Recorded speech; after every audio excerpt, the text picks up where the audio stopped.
Good morning, I'm Sarah Sapsanama. Let's begin with the top stories. Concern raised over precision of property details submitted by ministers. Names of over 13,000 officials yet to submit their property details recommended. Government recommends general amnesty for murder convict and former lawmaker Balkrishna Dhungel. Cites Dhungel has exhibited good conduct. North Korea says it is still willing to talk at any time in any form after US President Donald Trump abruptly cancelled his meeting with Kim Jong-un. And Nepalese athletes undergoing preliminary training for the Jakarta Asian Games. Training hit hard by lack of infrastructure.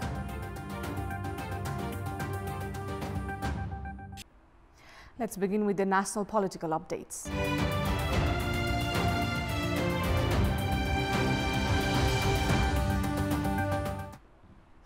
The ministers of the KP Sharma Oli-led government made their property details public on Wednesday. However, there is no provision to evaluate the correctness of the publicized details. The ministers, however, did not take the initiative in making their property details public themselves, as the cabinet had to direct them to do so.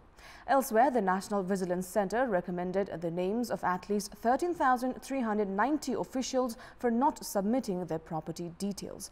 As per the recommendation, the Commission has decided to charge 5,000 rupees each as penalty amount. There is a customary practice on behalf of the ministers and top brass government officials to make their property details public with the change in the government.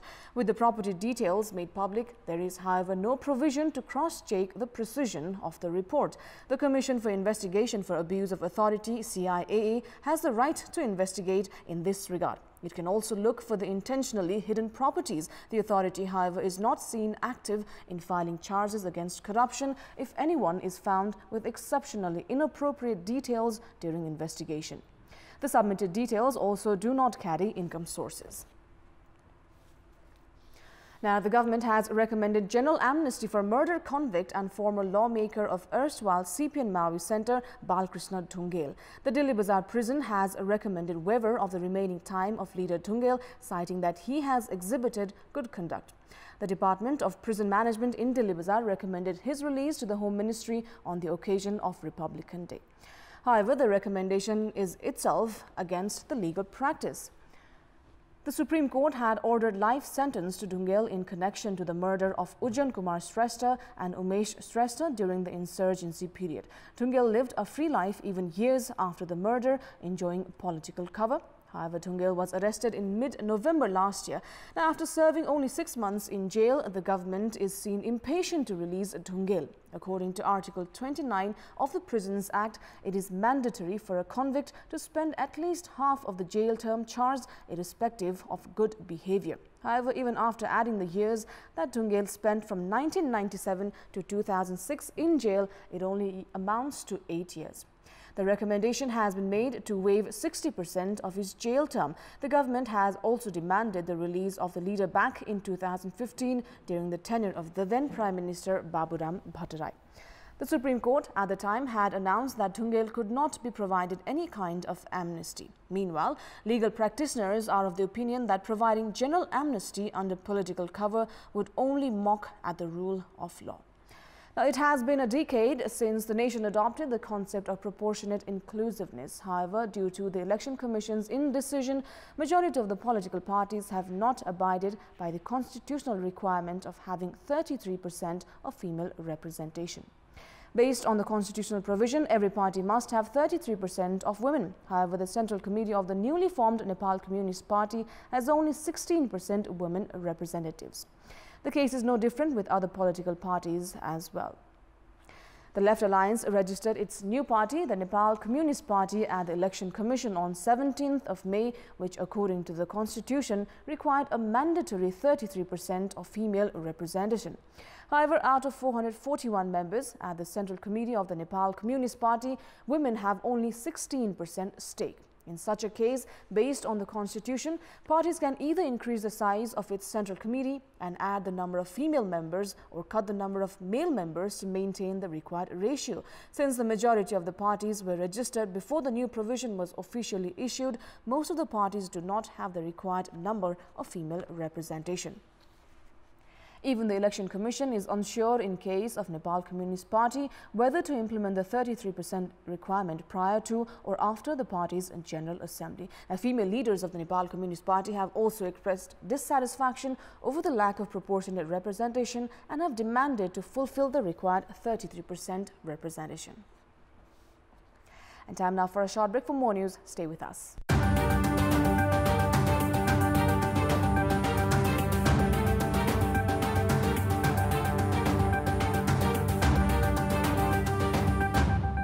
Welcome back.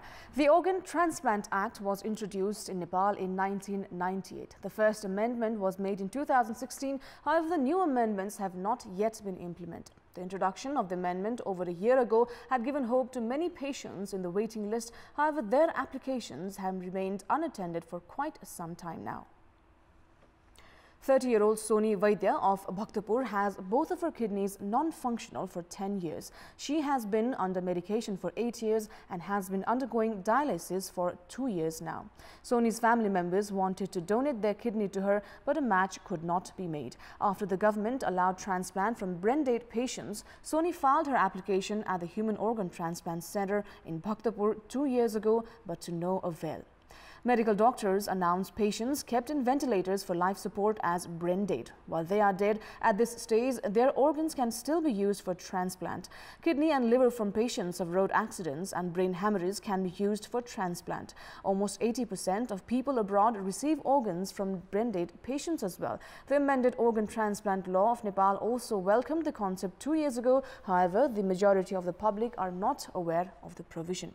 461 patients have submitted their application awaiting for kidney transplant from brain-dead people, while 10 have filed for liver transplant at the Human Organ Transplant Center so far. The government issued the new Organ Transplant Act on 1st of December. 2 patients also received kidney from a brain-dead patient in May last year. However, no transplant has been carried out since then. The concept of organ donation is yet to be fully welcomed in Nepal. If every person is to view it as an act of charity, a single person on deathbed can save more than one life. Now, 3 levels of government are in operation with the objective of ensuring timely service to the public and to ensure development. Political leaders have been claiming of disseminating the rights previously centralized at Singhadarbar to local levels through federalism. However, leaders and cadres of political parties to local representatives are reaching the major administrative hub to back projects and adequate budget. In this regard, we had asked the local representatives and cadres of political parties regarding why they are making rounds of Singhadarbar despite the formation of governments at the local level. Let us now take a look at what they had to say.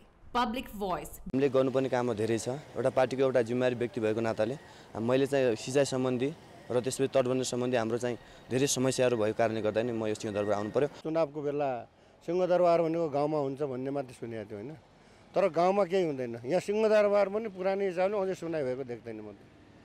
किनभने म पञ्चायत कालदेखि आजसम्म भोगिआएको ठाउँ। साधन स्रोतका निम्ति पनि तल स्थानीय तह प्रदेश यो बलियो यहाँ आउनुपर्छ, किन वित्त आयोग पनि यही बन्छ, बाँडफाँड यही हुन्छ, यहाँ आउनुपर्छ। तटबन्धनको निम्ति सिंचाइ मन्त्रालय मार्फत तटबन्धनको योजनाहरू लार्ज स्केलमा अलिक पार्न सकिन्छ कि भनेर आएको। दुर्गमको मान्छे दुर्गममा आएर यहाँ अब केही साना साना ठुला योजनाहरू अब दिनुहुन्छ कि भनेर मन्त्रालय धाइरहेको छु।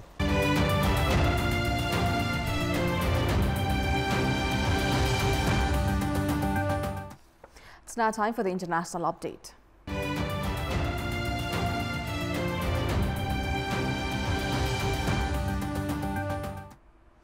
North Korea has said it is still willing to talk at any time in any form after US President Donald Trump abruptly cancelled his meeting with North Korean leader Kim Jong-un. North Korean Vice Foreign Minister Kim Kye-gwan said Trump's decision was extremely regrettable. President Trump blamed the North's open hostility for the cancellation. The summit would have been the first time a sitting US president had met a North Korean leader. The details of the meeting in Singapore on 12th of June were unclear, but talks would have focused on ways of denuclearizing the Korean peninsula and reducing tensions. Now, just hours before Trump's announcement, North Korea said it carried out its promise to dismantle tunnels at its only nuclear test site. Trump announced the cancellation in the form of a letter personally addressed to Kim.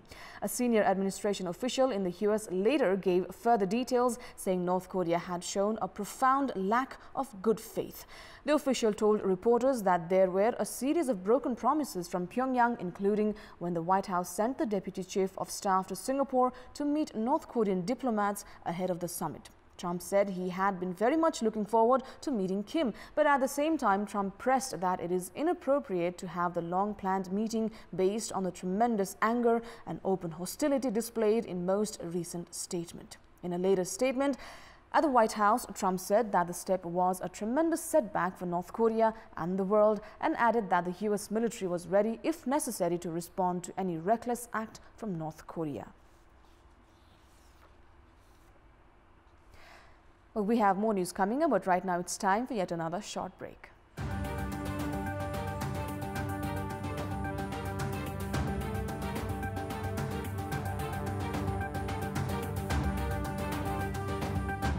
Public Pulse. Your question for today is, how do you see general amnesty given to culprits convicted of heinous crimes? Your options are A, abuse of authority, B, against the norm of constitutional provision, and C, more agony to victims.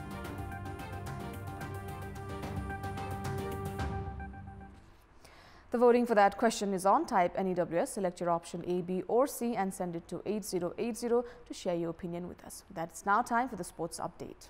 Sports news.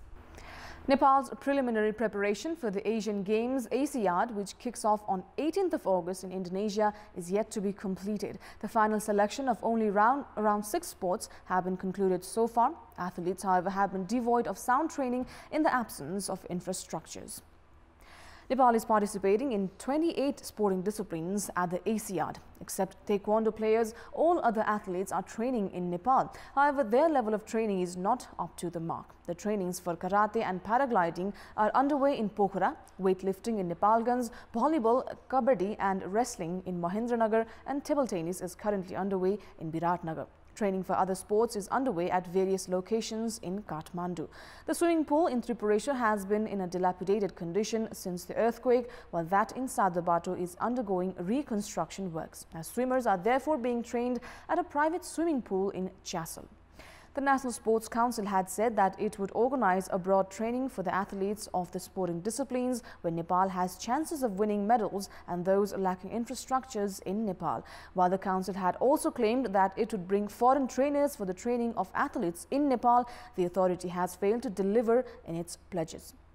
In the scenario, the performance of our players at the mega event could be a foregone conclusion.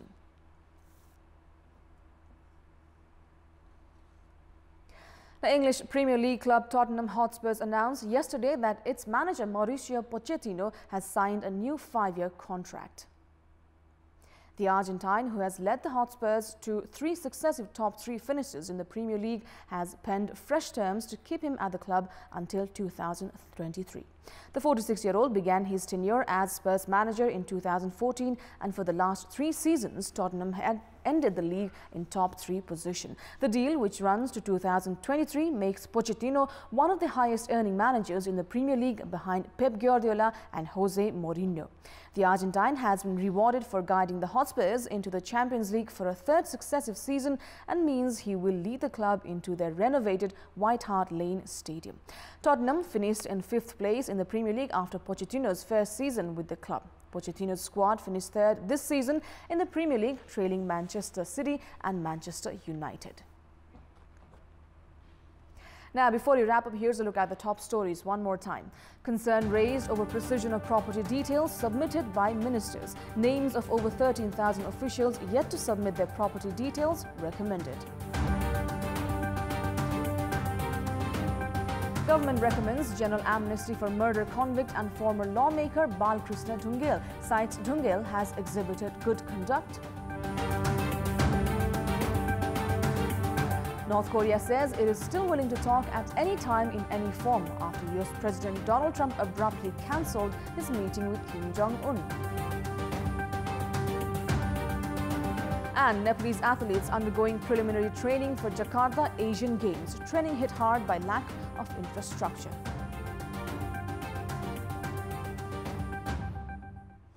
And those are the latest headlines. Our next English bulletin will be at 11 a.m. Keep watching Kantipur TV HD for more news and entertainment. Have a great day ahead.